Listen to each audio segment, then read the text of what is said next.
Pressure on a president rarely builds overnight. It forms quietly through disagreements that harden into distrust and moments that force institutions to decide where they stand. What makes this situation unusual is not loud rhetoric or partisan sparring, but the way concern is spreading across political lines. Lawmakers who often disagree on nearly everything are now asking similar questions about leadership, responsibility, and limits of power. Washington is no stranger to conflict, yet this moment feels different because it centers on governance rather than ideology. At the heart of the tension is a debate about judgment, how decisions are made, who they serve, and whether long-standing norms are being tested. For Congress, this is not simply about opposing a president. It is about its own role as a constitutional check and what happens when that role is put under strain. As pressure grows, the situation is forcing difficult conversations inside the Capitol, raising issues that go beyond one leader and toward how the system itself responds under stress. Pressure between Congress and the presidency often develops in stages. At first, it appears as routine disagreement, budget fights, sharp hearings, or competing policy priorities. Over time, those disagreements can harden into deeper concerns about judgment and process. In this case, the strain did not emerge from a single vote or speech, but from a longer breakdown in trust that has been building inside Washington. Lawmakers from both parties have spent months signaling frustration with what they describe as unpredictable leadership and blurred lines between political objectives and institutional responsibilities.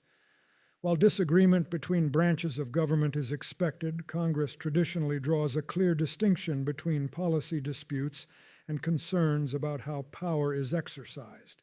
The current pressure reflects a shift from arguing over outcomes to questioning decision-making itself.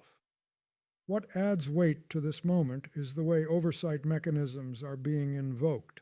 Congressional committees exist to evaluate actions, not personalities. When lawmakers begin emphasizing oversight rather than legislation, it usually signals that confidence has eroded. That erosion does not happen lightly, especially in an environment where political incentives often reward silence or loyalty over scrutiny. Another factor intensifying the situation is timing.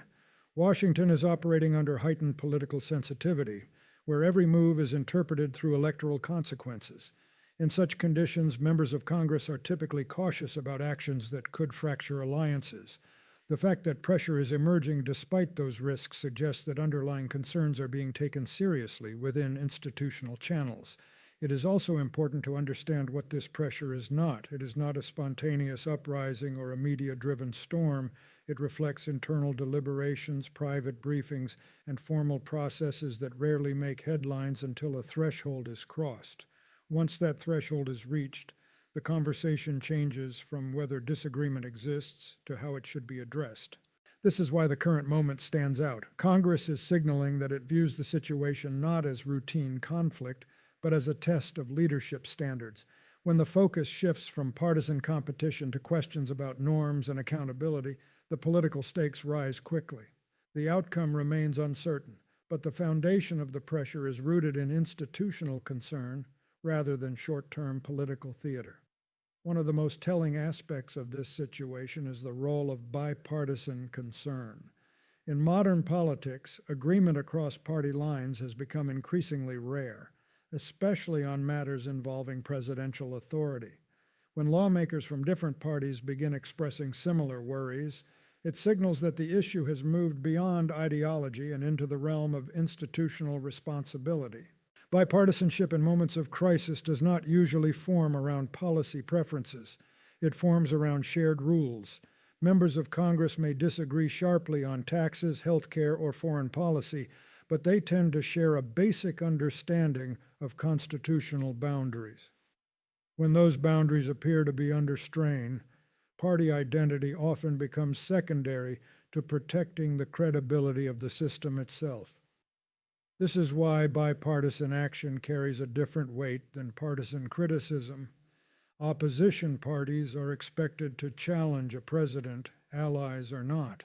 When concerns are echoed by lawmakers who would normally benefit politically from defending the executive branch, It changes how the public and other officials interpret the situation.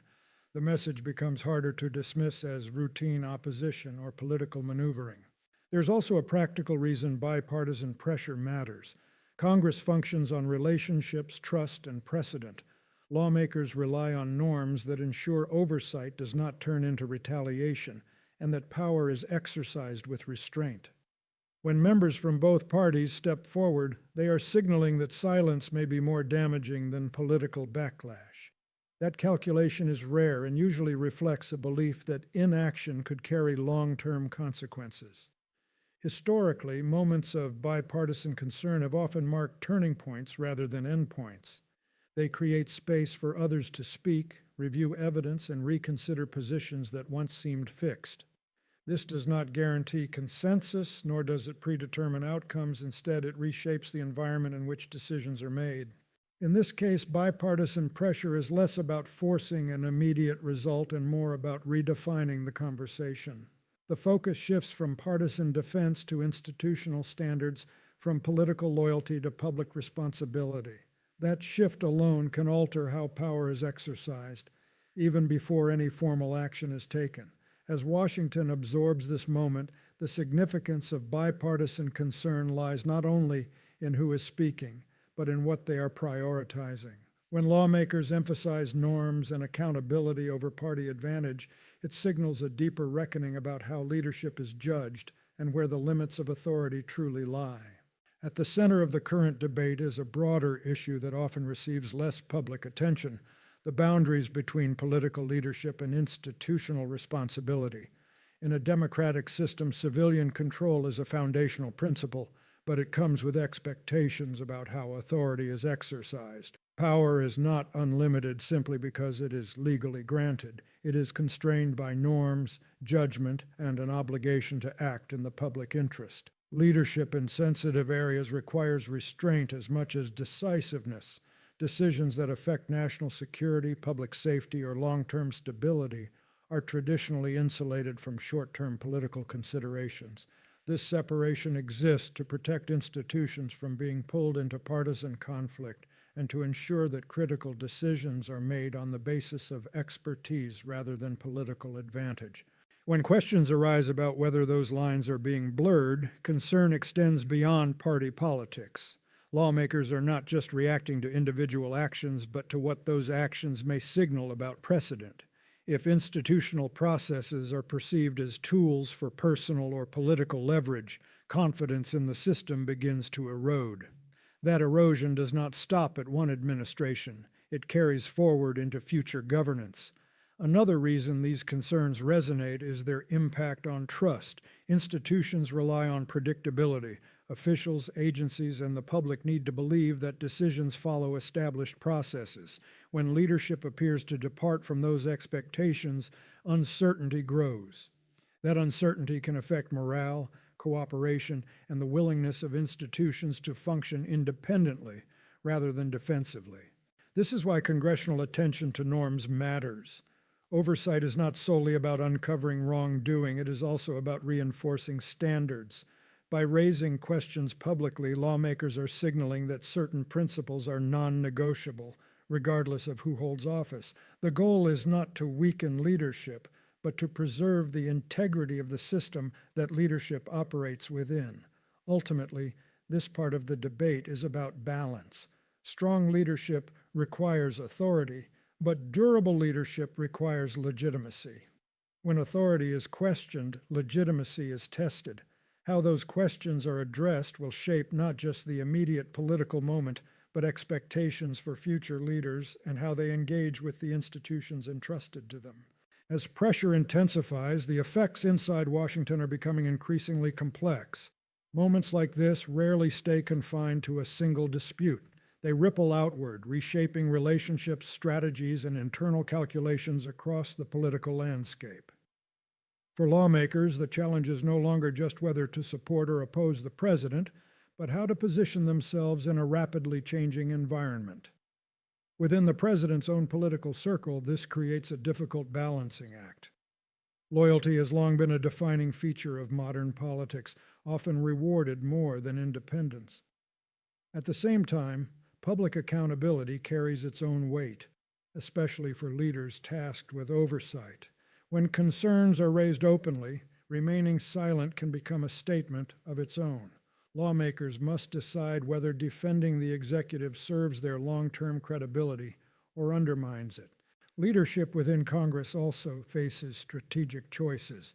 Party leaders are often focused on unity, aware that internal fractures can weaken negotiating power and public perception.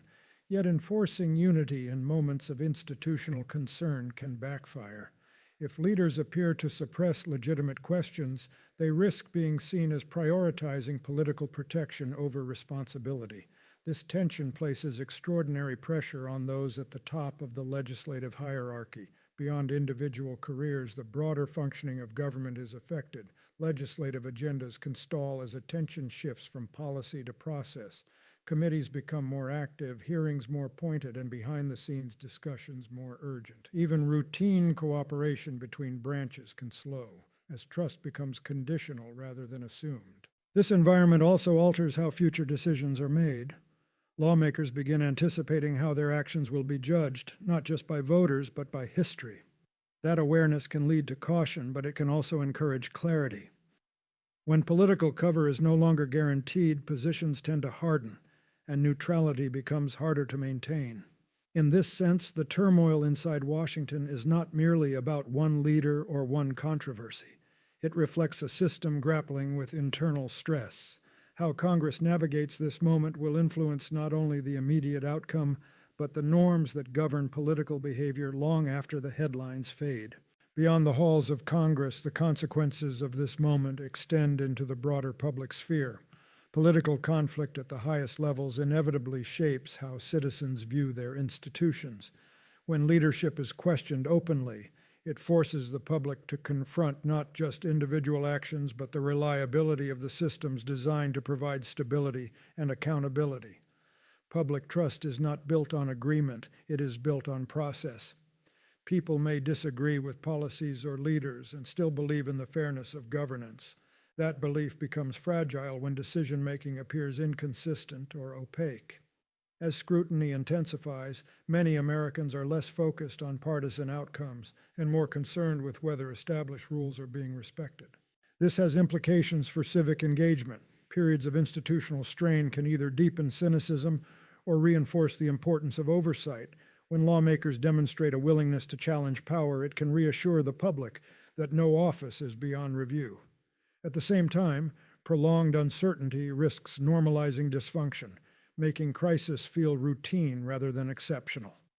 The situation also affects how the United States is perceived internationally. Stability in leadership and adherence to norms are closely watched by allies and competitors alike. When internal disputes dominate the political landscape, questions arise about continuity, reliability, and the ability to govern effectively. Even without formal changes in leadership, perception alone can carry consequences. Another long-term effect lies in precedent. How this moment is handled will influence expectations for future administrations. If concerns are addressed transparently and within institutional frameworks, it reinforces the idea that accountability is part of democratic strength. If they are dismissed or deflected, it may signal that norms are flexible, shaped more by political power than principle. Ultimately, the broader implications are not confined to the present controversy. They touch on how governance functions under pressure and whether institutions emerge weakened or reaffirmed. The outcome will help define how Americans understand leadership, responsibility, and the resilience of their democratic system.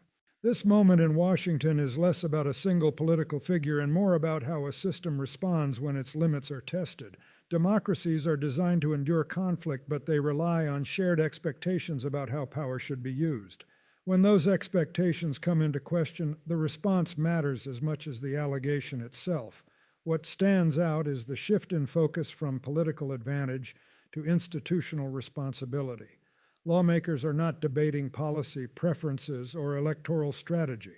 They are grappling with broader questions of leadership, accountability, and trust.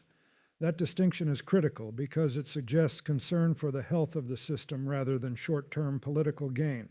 History shows that moments of pressure can either weaken institutions or clarify their purpose. Oversight, when exercised carefully, is not an act of hostility. It is a reaffirmation that authority comes with responsibility and that no office exists without scrutiny. The way Congress approaches this situation will help define what standards future leaders are expected to meet. For the public, this is a reminder that governance is not self-sustaining. It depends on individuals willing to uphold norms even when doing so carries risk. Transparency, restraint, and accountability are not abstract ideals, they are practical tools that maintain stability over time. As Washington navigates this period of uncertainty, the lasting impact will not be measured only by immediate outcomes.